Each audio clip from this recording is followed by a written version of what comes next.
guess what? Now we're talking in the 70s. Count them, two overnight devaluations. Do you know that? So in the course of this fiat money's history, they've had not one, that happened 1913, not two, again in 1933, not three in early 73, I'm going to show you, or late 72 rather, and 1973. Four overnight currency revaluations in the U.S. You think it hasn't happened before because they don't want you to know this, but that is just history. The first overnight devaluation was at 10%, and now I'm going back to the 70s, but the first overnight devaluation was roughly a 10% devaluation. Not super noticeable. And the real next move, more than 10%. And that was just barely more than a year later. The revaluation wasn't about increasing gold's value. Not at all. For why? Because officially gold is still held at $42.22. When asked what the devaluation has to do with gold, well, look at this. This is out of an article. And here's what they say. Inasmuch as the United States is no longer willing to back dollars with gold, these changes are largely political gesture. Yeah, because nothing is supposed to change. But geez, Louise, in the same article, what did they say? But the price of gold in the free market for such things as filling teeth or earrings or space flight equipment has risen to approximately double the old official price. Wait, what? Did you see what they did in one article? Because this is what they do all the time. They say two absolutely opposing things that causes the reader to have cognizant dissonance, which means they're confused. And most of the time, they do nothing. So this was a tool to get the public to adopt it and accept what was happening and not do anything about it. Plus, we had Federal Reserve notes. Everything looked the same. But frankly, everything was very, very different. This is the spot gold chart back then.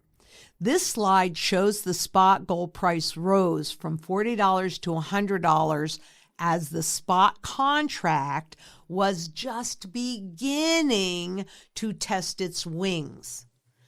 Along with a shift from a fixed peg to a free-floating system, so a fixed peg from Bretton Woods 1948 to 1971, all currencies were in lockstep because they were pegged directly to the dollar, so there was no fluctuation. But in 1971, they created free floating, and that's when we got the dollar's value against the euro or the yen, etc. Right? That was a new thing in the 70s. At the same time, the then just economist Alan Greenspan wrote prolifically about the importance of the gold standard. And so he said, in the absence of the gold standard, there is no way to protect savings from confiscation through inflation. There is no safe store of value. Of course, once he became Fed chair, he kind of changed his tune, and then he did his famous Fed speak to confuse and hide what was really happening. And he just talked in circles, and nobody could understand him, so that was Fed speak. It's a type of activity which forces economists like ourselves to be acutely aware of the fact that our actions have consequences. And it's crucially important for us to try to determine in advance what those consequences are. And that is a challenge which I must say to you is, as I said to the president before, it's like eating peanuts. You keep doing it, and you never get tired because the future is always ultimately unknowable. Clearly, wise leadership from the Fed has played a very large role in our strong economy.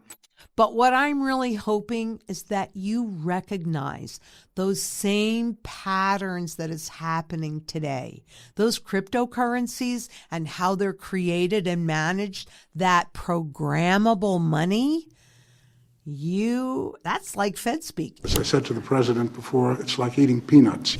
All it does is confuse you. People don't understand it. Well, when you don't understand what's happening, how many times can you be lied to? Do you think you might be taken advantage?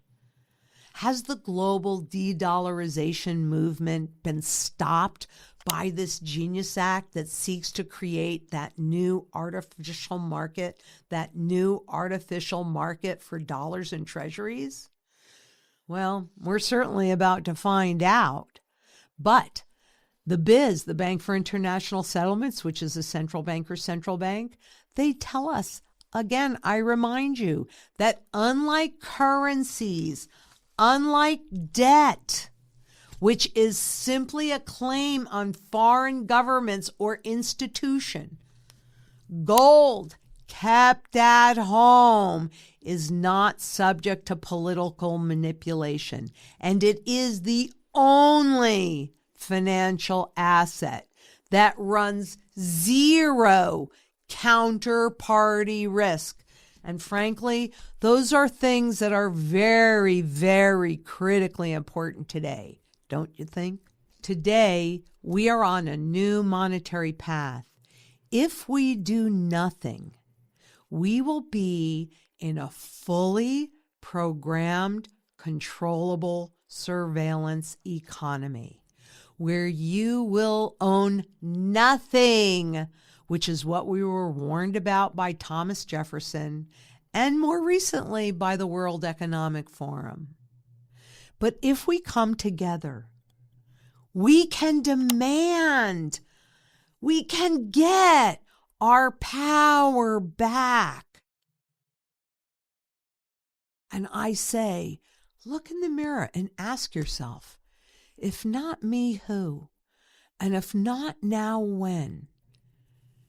Do you really want to go back to feudal times where you have a handful of people that own everything and you have to lease and you have to give all the efforts of your work away? Or you have to fall in line and do exactly what you're being demanded to do? That is not for me. That is not what I want for my children or your children or you or anybody. Together we can move mountains. Together we can get gold, redeemable gold, back in the system again. And we can make a positive difference for a lot of people far beyond where we are today.